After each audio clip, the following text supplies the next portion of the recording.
నమస్కారం. కార్యక్రమం ప్రారంభించే ముందు గురువుగారు బ్రహ్మర్షి పత్రి గారికి ఒకసారి మనం ధన్యవాదాలు చెప్దాం.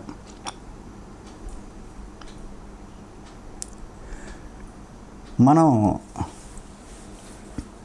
గత 78 ఎపిసోడ్ నుంచి ఒక విషయం మీద చెప్పుకుంటున్నాం, ఉపమాన ధ్యాన సందేశాలని. అందులో ఈరోజు 47వ పార్ట్.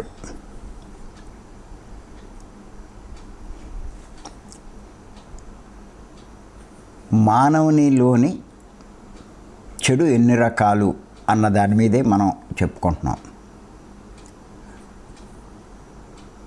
మానవునిలోని ఒక చెడు లక్షణం ఏంటంటే అజ్ఞానం.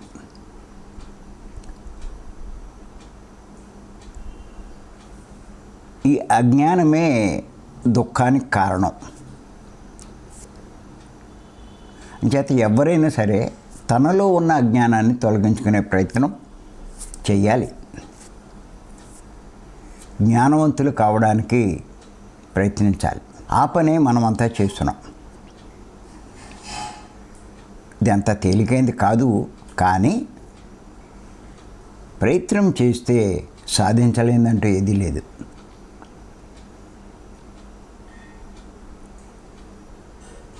మరి అజ్ఞానం అంటే తెలిసి కూడా ఆచరించకపోవడం, దాన్నే అజ్ఞానం అంటారు. ఇంతకుముందు కొన్ని చెప్పుకున్నాం అజ్ఞానం గురించి. చాలా ఉన్నాయి. మానవుడు అజ్ఞానంతో చేసే పనులు చాలా ఉన్నాయి. ఇప్పుడు ఏదో మనం చెప్పుకున్నవే కాదు, ఇంకా ఎన్నో పనులు చేస్తూ ఉంటాం మనం అజ్ఞానంతో. ఊరికే ఉదాహరణగా కొన్నే చెప్పుకుంటున్నాం మనం.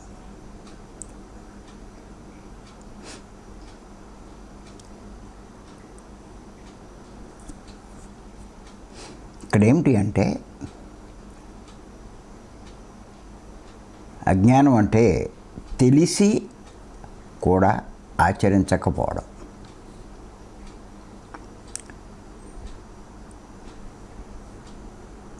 ఎందుకు ఇలా తెలిసినా కూడా మనం ఆచరించలేకపోతున్నాం అన్న కారణం తెలుసుకోవాలంటే, అన్నీ మనకెందుకు తెలుస్తున్నాయి? ఎందుకు తెలుస్తున్నాయంటే, అందరిలో అంటే అందరి శరీరంలో ఆత్మ ఉంది. ఆత్మ అంటే సాక్షాత్తు భగవంతుడు, పరబ్రహ్మ. ఈ సృష్టిలో పరబ్రహ్మకు తెలియందంటూ ఏదీ లేదు. ఆ పరబ్రహ్మే ఈ శరీరంలో ఉండడం వల్ల మనకన్నీ తెలుస్తున్నాయి, తెలుసుకోగలుగుతున్నాం. ఏది తప్పు, ఏది ఒప్పు, ఏది ధర్మము, ఏది అధర్మము, ఏది న్యాయము, ఏది అన్యాయము, ఏది నీతి, ఏది అవినీతి, ఇలాగా అన్నీ తెలుసుకోగలుగుతున్నాం. కానీ ఆచరించలేకపోతున్నాం.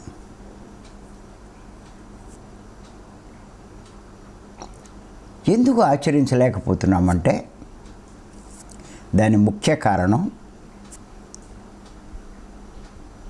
ఈ శరీరంలో ఆత్మ కాకుండా ఇంకోటి ఉంది. అదే మనస్సు.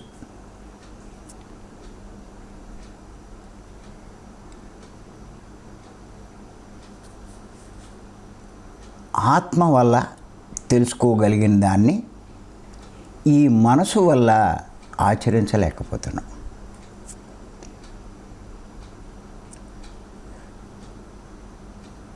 అందరూ ఇలా అజ్ఞానంలో ఉండడానికి కారణం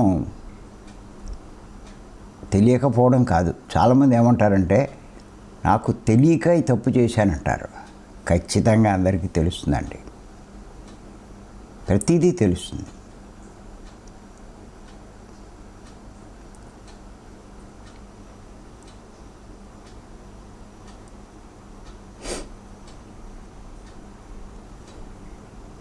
దాని ముఖ్య కారణం ఆత్మ శరీరంలో ఉండడమే. పత్రియారు ఏమన్నారంటే, ధర్మము అంటే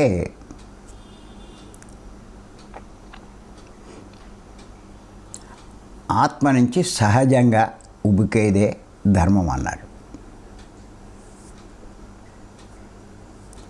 అంటే ఆత్మ నుంచి ఏదైతే తెలుస్తుందో అదే ధర్మం.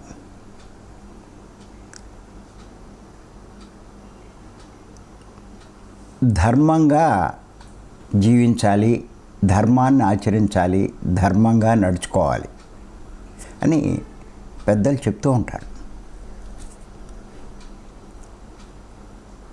ధర్మాన్ని నువ్వు కాపాడితే ఆ ధర్మమే నిన్ను కాపాడుతుంది. ధర్మాన్ని నువ్వు రక్షిస్తే ఆ ధర్మమే నిన్ను రక్షిస్తుంది. ఇదే చెప్తారు పెద్దలు. కానీ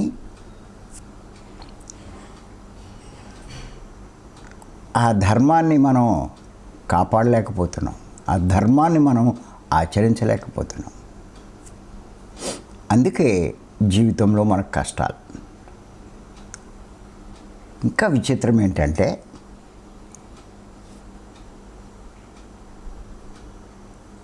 ఆ ధర్మం తప్పి మనం ప్రవర్తించే ముందే ఈ అంతరంలో ఉన్న ఆత్మ అంటే ఆ భగవంతుడు మనకి చెప్తున్నాడు. చెప్పడం కాదు, హెచ్చరిస్తున్నాడు.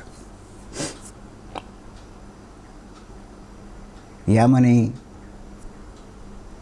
నువ్వు అధర్మంగా ప్రవర్తిస్తున్నావు, నువ్వు చేసేది తప్పు, అలా చెయ్యకూడదు అని చెప్తున్నాడు. అంటే చేసే ముందు మనకు తెలుస్తుంది.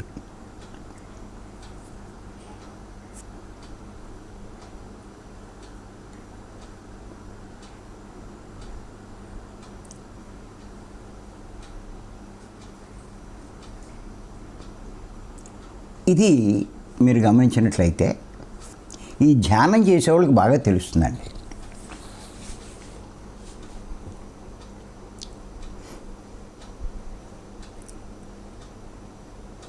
చాలా స్పష్టంగా తెలుస్తుంది. ఇంకేతంటే ఈ ధ్యానం చేసేవాళ్ళు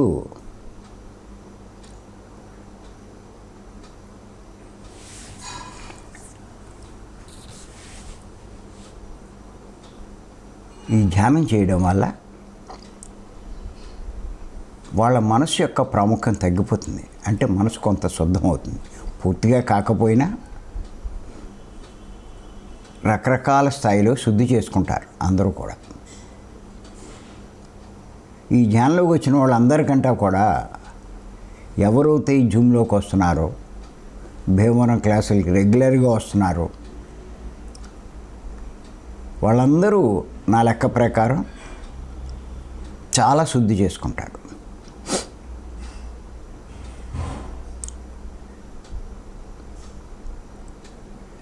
అంచేత వీళ్ళకి స్పష్టంగా తెలుస్తుంది ఏ పని ధర్మ విరుద్ధంగా చేస్తున్నా వీళ్ళకి అర్థమవుతూ ఉంటుంది, తెలుస్తుంది. కానీ దాన్ని ఆచరించకపోవడానికి ముఖ్య కారణం ఏంటంటే మనసు యొక్క ప్రభావం.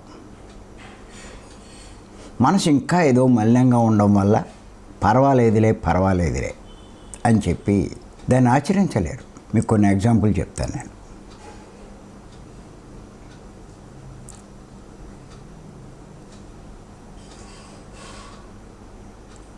చూడండి, భార్యను బాధించిన లేకపోతే దూషించిన లేకపోతే ఏదో ఆ తిట్టిన ఆ పూర్వం నుంచి ఉన్న అలవాటు ప్రకారం వెంటనే లోపల తెలుస్తుంది, అరే తిడుతున్నామే అని చెప్పి. కానీ ఆ మనసులో ఇంకా మాలిన్యం ఉండడం వల్ల తెలిసినా కూడా ఆ పని చేసేస్తారు. అలాగే భర్తని ఏ విషయంలోనైనా బాధ పెడితే తెలుస్తుంది ఆ పని నువ్వు చేయకూడదు, ఎందుకు చేసావని, ఆత్మ నుంచి వస్తుంది అది అధర్మం అని, అయినా చేసేస్తారు. అది ఒక్క భర్త విషయంలో, పురుషుడి విషయంలోనే కాదు, స్త్రీ విషయంలో కూడా జరుగుతూ ఉంటుంది.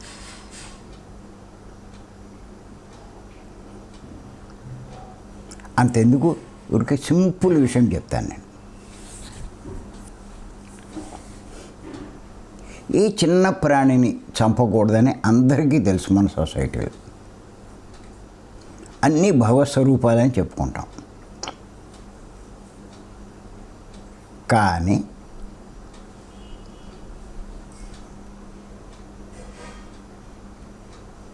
ఒక దోమ కనిపిస్తే దాన్ని చంపితే కానీ వీళ్ళకి నిద్ర పట్టదు.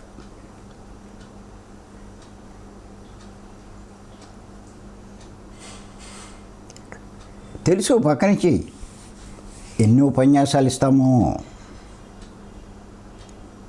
క్లాసులు ఎంత బాగా చెప్తాము,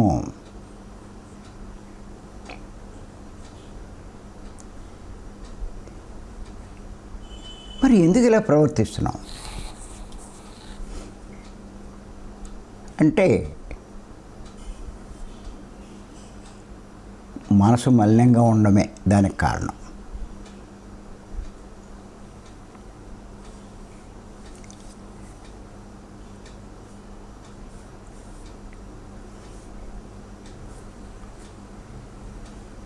చూడండి, కొంతమంది పిల్లలు పుష్టిగా బలంగా ఉండాలని ఈ కోడిగుడ్లు అవి పెడుతూ ఉంటారు.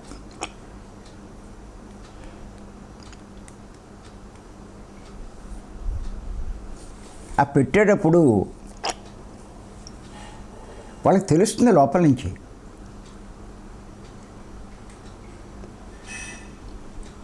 ఒక జీవి బలం కోసం ఇంకో జీవిని నాశనం చేస్తున్నావా అని లోపల నుంచి తెలుస్తుంది.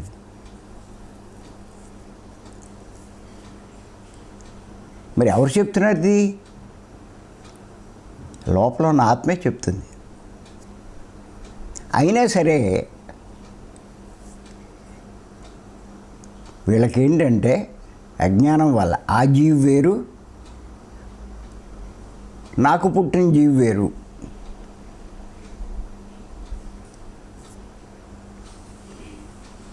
ఆ జీవి నాకు పుట్టలేదు, ఈ జీవే నాకు పుట్టింది అని చేత వీళ్ళు ఆ పైకి కనిపించే శరీరం చూస్తున్నారు కానీ లోపల ఉండే ఆత్మను చూడట్ల.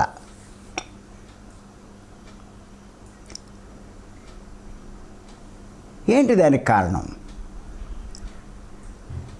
మనసే దానికి కారణం. దాన్నే అజ్ఞానము అని అంటారు. అలా మీరు ఏ పని చేసినా మీకు వెంటనే తెలుస్తుంది.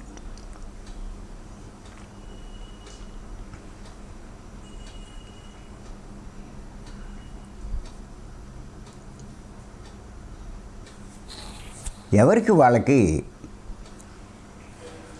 ధర్మ సూక్ష్మాలు చెప్తూ ఉంటారు. ఎందుకంటే చెప్పడం చాలా తేలిక, ఉపన్యాసాలు ఇవ్వడం చాలా తేలిక, ఆచరించడమే కష్టం.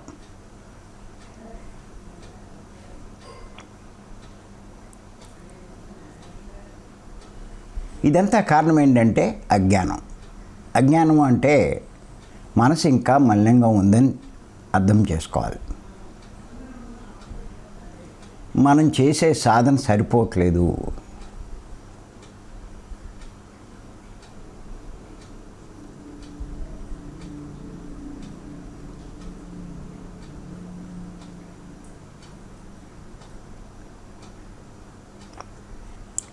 రమణ మహర్షి గారు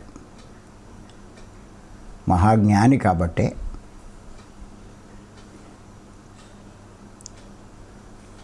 ఆయన శరీరానికి క్యాన్సర్ వచ్చినప్పుడు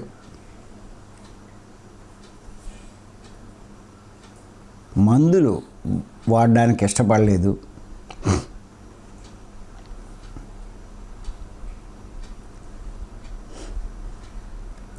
ట్రీట్మెంట్ చేసుకోవడానికి ఇష్టపడాల.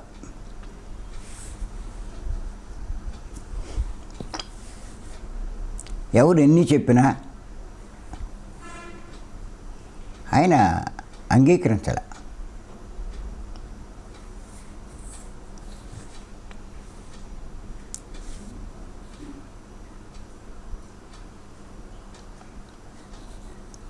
అవి తొలిచేస్తున్నా సరే, ఆ శరీరాన్ని తినేస్తున్నా సరే అంగీకరించలే. ఆ శరీరం ఏదో చేసుకుంది, అనిపిస్తుంది, ఆ గొడవ నీకెందుకు అని.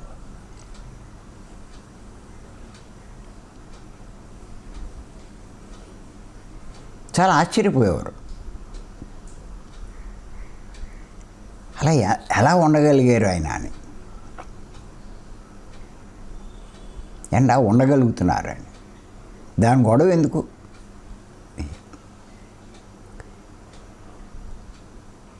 ఆయన ఉద్దేశం ప్రకృతి ఎలా నిర్ణయిస్తే నేను ఎంతకాలం భూమి మీద ఉండాలో నిర్ణయిస్తే అంతకాలమే ఉంటాను. ఇది కూడా ప్రకృతి నిర్ణయమే.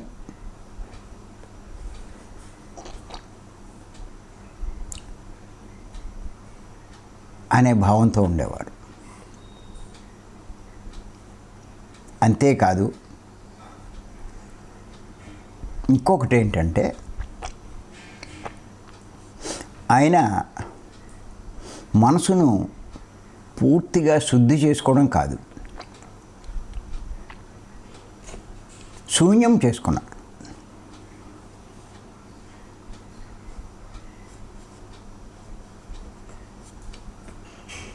ఎప్పుడైతే మనసు శూన్యమైందో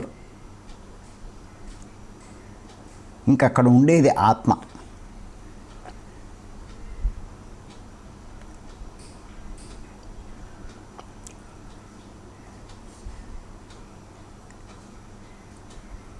అంతకుముందు శరీరము మనసు, ఈ మనసు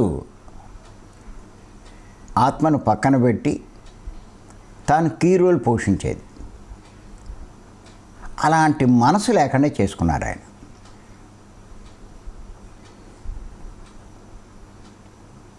అలా చేసుకోవడం వల్ల అక్కడ ఉండేది ఆత్మ, శరీరం.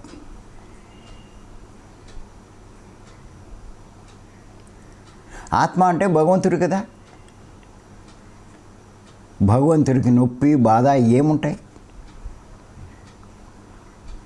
అలా ఆత్మస్థితిలో ఆయన ఉండడం వల్ల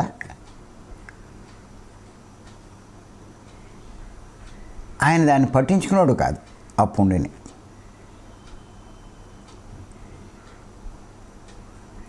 అది అందరికీ ఆశ్చర్యం కలిపేది. అందరూ కూడా మనోస్థితిలో ఉంటారు కాబట్టి చిన్న కురిపేసిన విపరీతమైన బాధ, ఉండలేరు.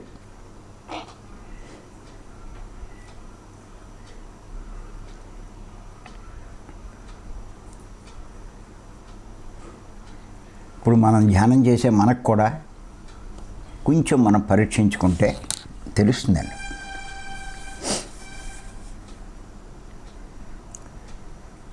ధ్యానం చేసే కొద్దీ, మనసు ప్రాముఖ్యం తగ్గే కొద్దీ ఈ కష్టాలని ఓర్చుకోగలుగుతూ ఉంటాం, తట్టుకోగలుగుతూ ఉంటాం. ఈ బాధల్ని, వీటిని లేకుండా ఉండవు, ప్రతి ఒక్కడికి ఉంటాయి, ఎటువంటి వాళ్ళకైనా ఉంటాయి, ఎంత గొప్ప మాస్టర్ అయినా ఉంటాయి.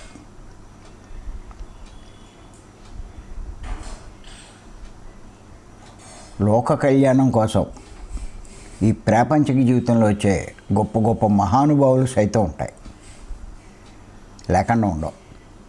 కానీ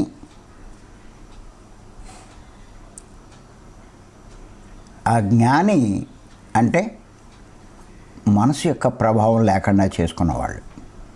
జ్ఞాని అంటే మనసు యొక్క ప్రభావం లేకుండా చేసుకున్నవాళ్ళు.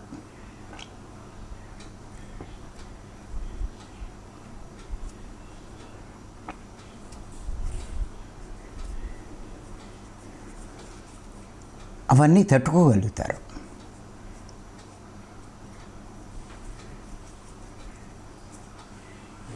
అజ్ఞాని అంటే మనసు యొక్క ప్రభావం బాగా ఉన్నవాడు, విలవిలలాడిపోతాడు.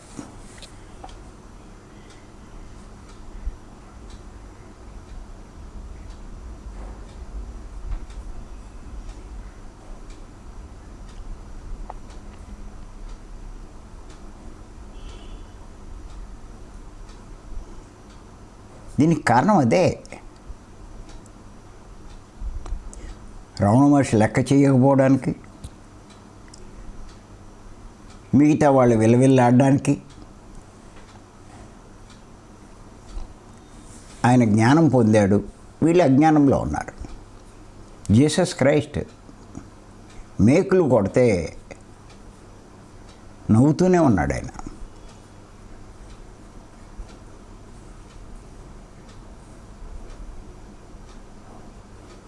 ఇప్పుడు ఆ స్థితికి చేరుకోవడానికి మనం ప్రయత్నిస్తున్నాం. మనసు యొక్క ప్రభావం తగ్గించి ఆత్మస్థితిలోకి రావడానికి, అజ్ఞానం తొలగించుకుని జ్ఞానం పొందడానికి.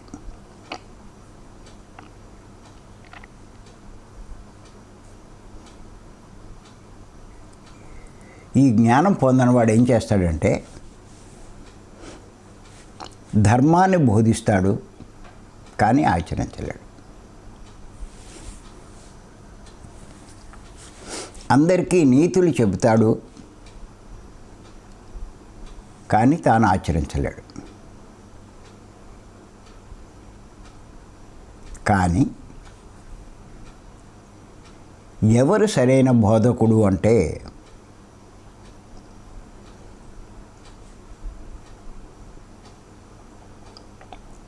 పరులు ఎలా ఉండాలనుకుంటావో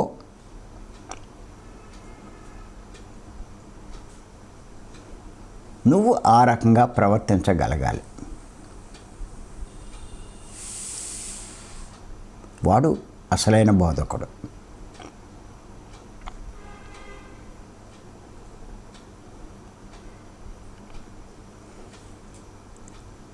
నీతులు చెప్పడం పెద్ద గొప్పేం కాదు.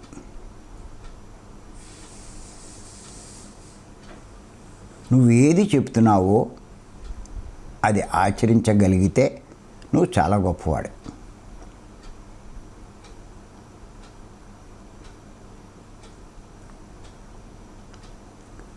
ఒకవేళ ఆ రకంగా మనం చేయలేకపోతే ఇంకా మన సాధన సరిపోవట్లేదు, మనలో పూర్తిగా మార్పు రాలేదు అని ఖచ్చితంగా మీరు అర్థం చేసుకోవాలి.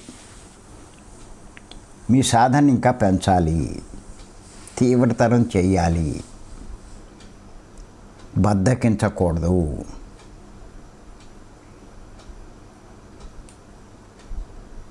అని చెప్పి తెలుసుకోవాలి.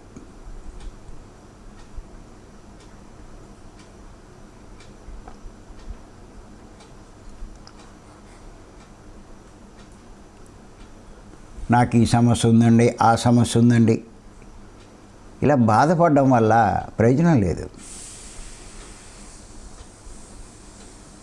నా భర్త వల్ల సహకారం లేదు, నా భార్య వల్ల సహకారం లేదు, ఇలా ఎన్నో చెప్పుకుంటారు.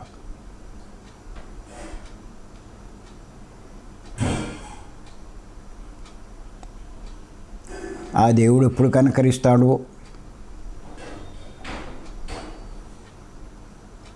ఏళ్లలో మలినం ఉంచుకొని, ఏళ్లలో దోషం ఉంచుకొని, అజ్ఞానం ఉంచుకొని దేవుడి మీద గెంటితే ఎవరేం చేస్తారు?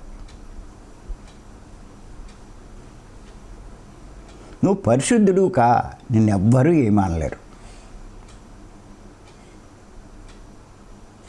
ఏమీ అనరు కూడా.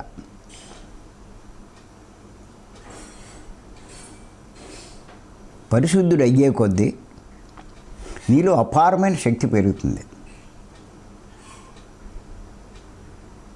నీ వైబ్రేషన్స్ పెరుగుతాయి, నీ ఆరా పెరుగుతుంది.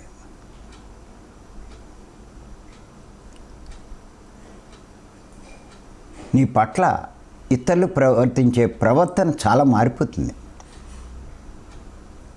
దాని ప్రభావం పత్రిక దగ్గరికి వెళ్ళడానికే భయపడతారు,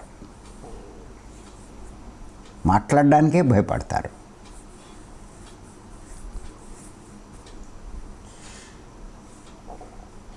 అప్పటిదాకా అక్కడ ఉండి అంతా ప్రవర్తించే ప్రవర్తన ఓ రకంగా ఉంటుంది. ఆయన అక్కడికి రాగానే వీళ్ళ ప్రవర్తన మారిపోతుంది. కారణం అదే.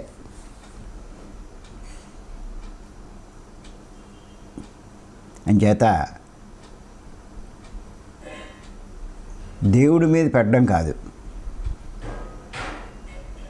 మా ఆయనలో మార్పు ఎప్పుడు తీసుకొస్తాడో దేవుడు ఎప్పుడు తీసుకొస్తాడు మీ ఆయనలో మార్పు?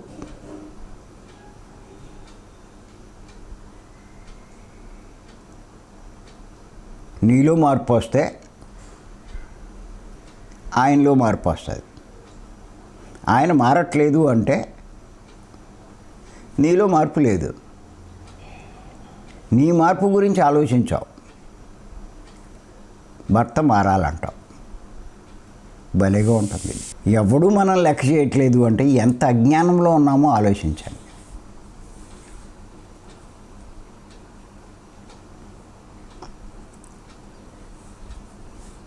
ఒకటే లెక్కేసుకోండి.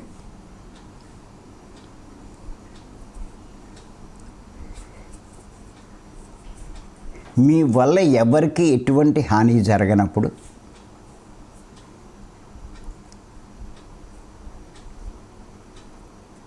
నీ చుట్టూ ఉన్న ప్రదేశంలో ఎన్ని ఘోరాలు నేరాలు జరుగుతున్నా, ఎన్ని అరాచకాలు జరుగుతున్నా నీకేమీ జరగదు.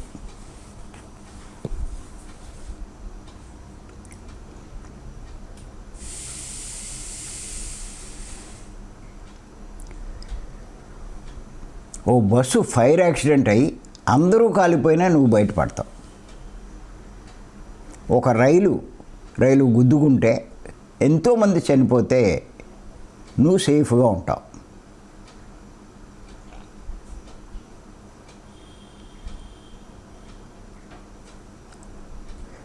మీ చుట్టూ ఎన్నో దోపిడీలు జరుగుతూ ఉంటాయి. నీ ఇంటికి ఎవ్వరు రారు.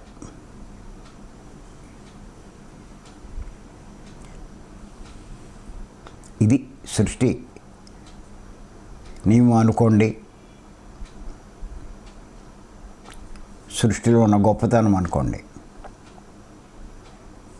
నువ్వు ఏది చేస్తావో అదే పొందుతావు, ఎలాంటిది చేస్తావో అలాంటిదే పొందుతావు.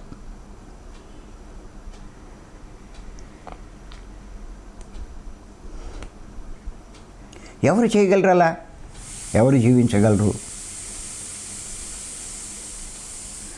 అంతరంలో ఉన్న ఆత్మ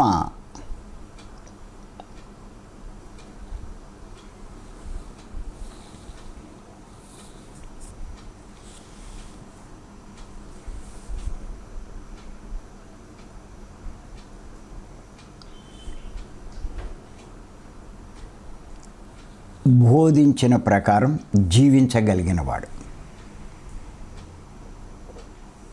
గుర్తుపెట్టుకోండి.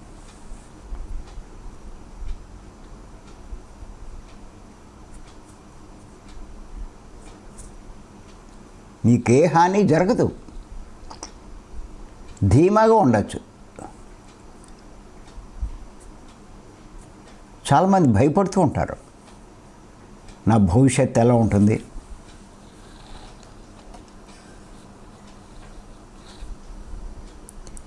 నా జీవితం ఇలా వెళ్ళిపోతుందా వెళ్దా, నేను మంచం మీద పడతానా,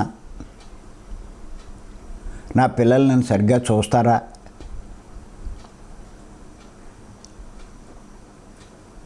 ఈ ఎదవలకి ఇంతలా చూస్తున్నాను నేను, వీళ్ళ కోసం పాపాలు కూడా చేస్తున్నాను, నాకు అవసరం వచ్చినప్పుడు వీళ్ళు ఏం చేస్తారు?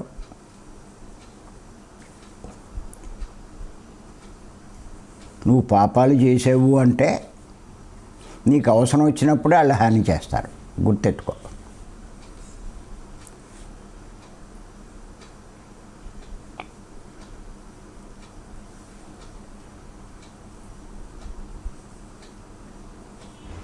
నువ్వు పాపాలు చేసి వాళ్ళకి ఏదో చేశాను అనుకుంటున్నావు.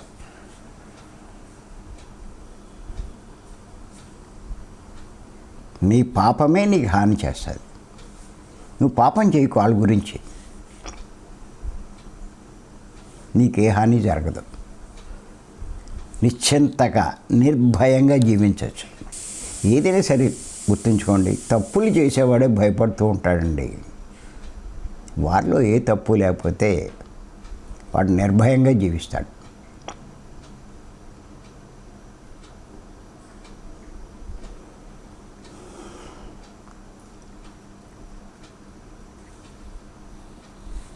అలాంటి సహజత్వం మనలో రావాలి అంటే తీవ్ర సాధన తప్పనిసరి అండి. ఆహార నియమాలు పాటించడం తప్పనిసరి అండి.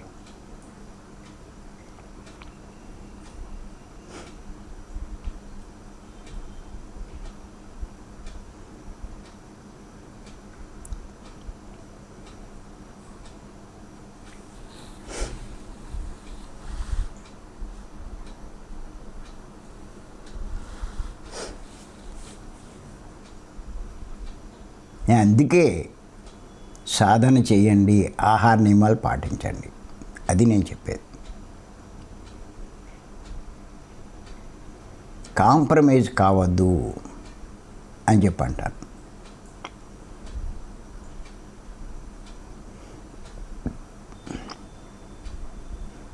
నేను గమనిస్తున్నాను, మన సొసైటీలో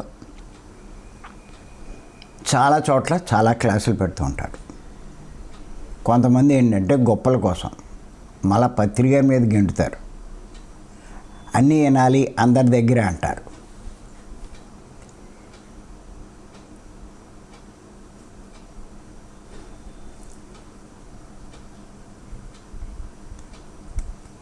అలా అని చెప్పి వెళ్తూ ఉంటారు. చాలా చోట్ల చూశాను నేను. ఆహార నియమాల విషయంలో చాలామంది ఇంత స్ట్రిక్ట్గా పాటించట్లా. మీకు భీమవరంలో ఉన్నట్టుగా నిర్భయంగా నిశ్చింతగా భోంచేయచ్చు. ఇంకా మిగతా చోట్లకి వెళ్తే ఏదో రకమైన తేడా వచ్చేస్తుంది. నేను చూస్తున్నాను. నేను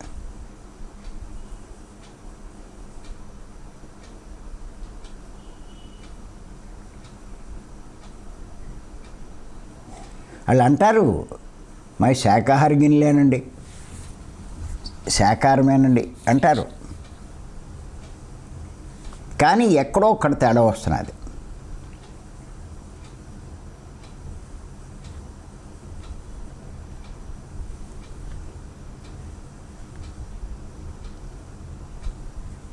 మొన్న కైవాన్లో ఉంటే అక్కడంతా పూర్తి శాకాహారమే.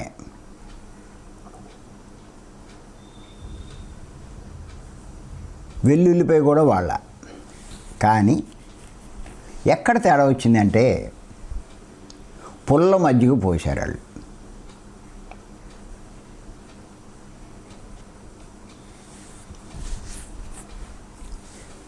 ఈ కలిపేసుకుంటారు వీళ్ళు. అది పడేయలేరు, తినలేరు. ఇలా ఉంటుంది వీళ్ళ పరిస్థితి.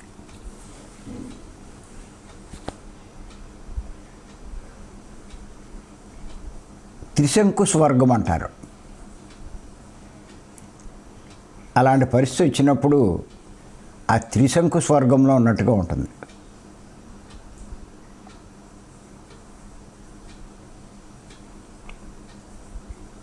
పడేస్తే ఏమనుకుంటారు,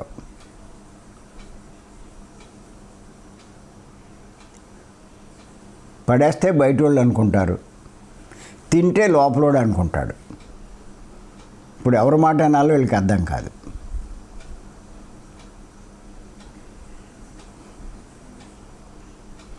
అజ్ఞానంలో ఉన్నవాడు లోపల మాట ఎండో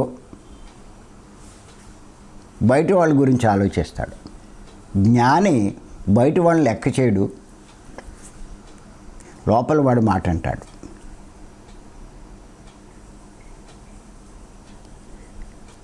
చేత అలాంటి వాటికి వెళ్ళడం అవసరం లేదు.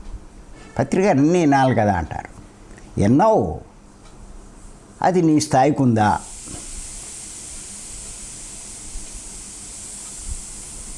ముందు నువ్వు ఏ స్థాయిలో ఉన్నావు? నువ్వు ఆ చెప్పే సబ్జెక్టులు ఆసక్తి కలిగిస్తున్నాయి లేదా? ఎవరు చెప్పే నీకు ఆసక్తి కలిగిస్తున్నాయి అది అబ్జర్వ్ చేసుకోవాలి. ఓహో, ఇది మన స్థాయి కంట చాలా తక్కువ సబ్జెక్టు, ఇది మనకు అవసరం లేదు, తీసి పక్కనడేయండి. నువ్వు డిగ్రీలోకి వచ్చావు, డిగ్రీ స్థాయిలో చెప్పే ఒక లెక్చరర్ కాదు, ఇంకో లెక్చరర్ చెప్పినా కూడా నువ్వు వినొచ్చు, ఇంకో లెక్చర్ చెప్పినా కూడా వినొచ్చు, ఒక్కళ్ళనే కాదు. అది ఇక్కడ మీరు గుర్తుపెట్టుకోండి. అందరి నుంచి నేర్చుకోవాలి అంటే డిగ్రీ స్థాయిలో బోధించే ఏ టీచర్ దగ్గరైనా ఏ లెక్చరర్ దగ్గరైనా నేర్చుకోండి. ఇది రాసుకోండి, ఇది మీకు చాలా ఇంపార్టెంట్. చాలామందికి అర్థం కావట్లేదు. అందరూ అనే మాట వాళ్ళకి అర్థం కాల. అంటే నువ్వు ఆత్మస్థాయిలో ఉన్నప్పుడు, ఆత్మజ్ఞానం నచ్చుతున్నప్పుడు, అది అర్థం చేసుకోగలుగుతున్నప్పుడు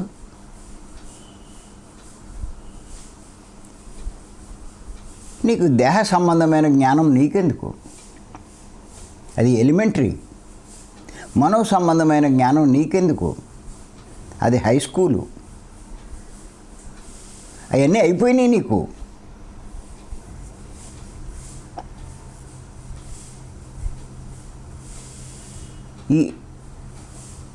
ఈ ఆత్మజ్ఞానం మీద ఎవరైనా మాస్టర్లు చెప్తుంటే దాన్ని వినండి ఆసక్తిగా, తప్పేం లేదు. ఈ రోగాల గురించి, ఈ సమస్యల గురించి, వీటి గురించి చెప్తుంటే నువ్వు అందులో కూర్చుంటే పత్రికారు అందరి వినమన్నారు కదండి అంటే ఇంకా నువ్వు ఎంత మూర్ఖత్వంలో ఉన్నావో అన్నది మనకు అర్థమవుతూ ఉంటుంది.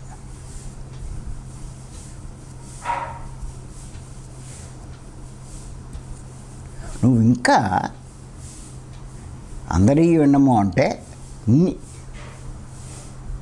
ఇంకా నీకంట పై స్థాయిలో ఉన్నవాడు చెప్పేవి వినొచ్చు, తప్పేం లేదు.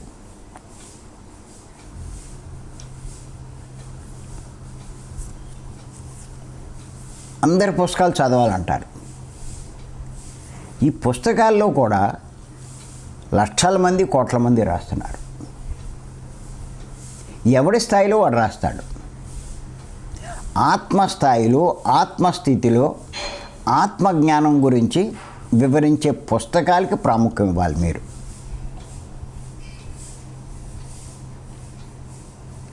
చదువు. ఈ ఆత్మజ్ఞానం గురించి ఎంతమంది రాసినా అంతమంది చదువు, తప్పేం లేదు. అది నీకు సహకరిస్తుంది, నువ్వు ఇంకా ఎదిగేటట్టు చేస్తుంది.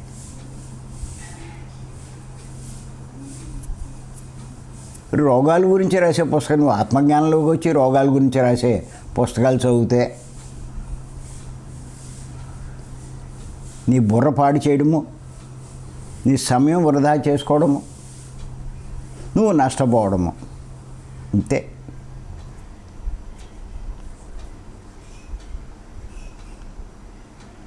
ఈ గొడవలు ఏమీ లేకుండా ఉండాలంటే పత్రికారి పుస్తకాలు చదవండి చాలు. మీరు డిసైడ్ చేసుకోలేరు, ఆ స్థాయికి ఇంకా రాలేదు, మీ సాధన ఇంకా అంత అలా పెరగలేదు. బండగుర్తు అంతే. చదవండి, భగవద్గీత చదవండి, ఉపనిషత్తులు చదవండి, పురాణాలు చదవండి. ముందు భారతదేశంలో ఉన్నటువంటి అద్భుతమైన ఈ జ్ఞాన సంపన్నమైన గ్రంథాలన్నీ చదవండి. చదివేటప్పటికే మీ బతుకు అయిపోతుంది. ఇంకా పై ఎక్కడ చదువుతారు మీరు?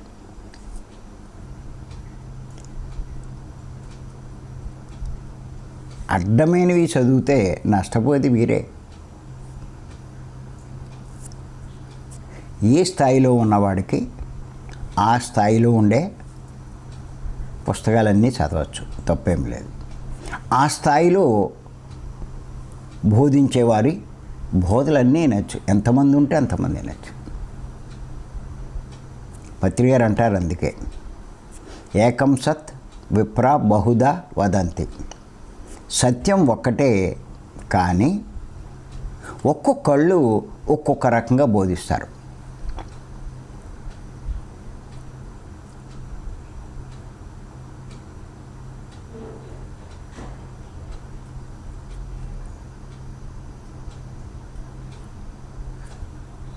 ఆ సత్య జ్ఞానం బోధించేవాళ్ళు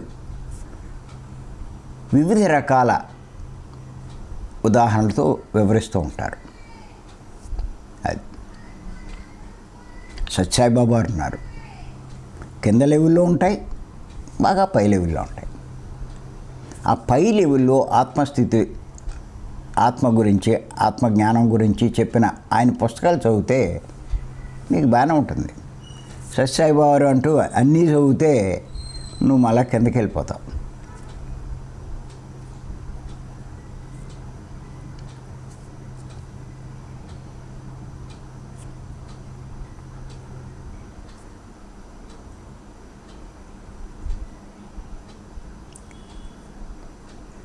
కొంతమంది ఏం చేస్తారంటే, ఈ గురువులు ఈ ఆత్మ సాధనలు చెప్తూ ఉంటారు, మళ్ళీ దేహస్థితిలో ఉన్న వాళ్ళ కోసం కూడా చెప్తారు. అంటే వీళ్ళను కూడా పైకి తీసుకురావాలనే ఉద్దేశం. వాళ్ళ స్థాయికి వాళ్ళకి నచ్చేటట్టుగా కొన్ని చెప్తారు. అదేం కాదు ఆయనే చెప్పాడు అనుకుంటూ మీరు మళ్ళా కిందకి వెళ్తే మీకంటే మురుకులు ఎవడలేడు.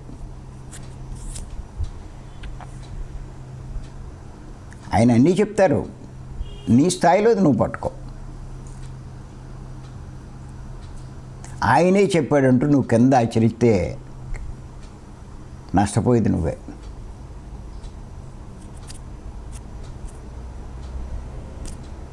చాలా అర్థం చేసుకోవడం చాలా కష్టం. ఆయన వచ్చేస్తున్నాడు, ఇది చెప్తాడు, ఏం అర్థమవుతుంది మీకు? నీ బుర్ర ఎక్కడుంది అసలు? ఏం ఎదిగావు? నీకు ఎంత జ్ఞానం ఉంది?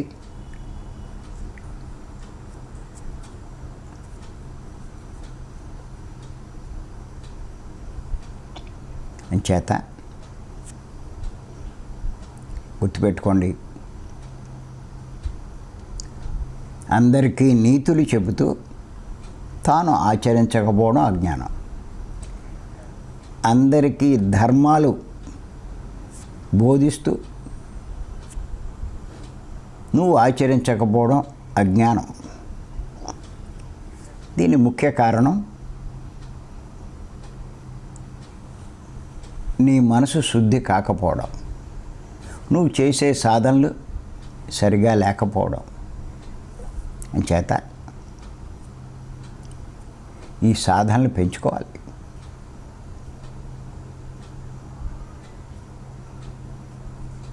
ఇంకా తీవ్ర సాధన చేయాలి. ఆహార నియమాలు పాటించాలి. అదే నేను చెప్పేది, ఇంకంతగానే ఏమీ లేదు. ఈ అవకాశం ఇచ్చిన మీ అందరికీ ధన్యవాదాలు చెప్తున్నాను. Thank you.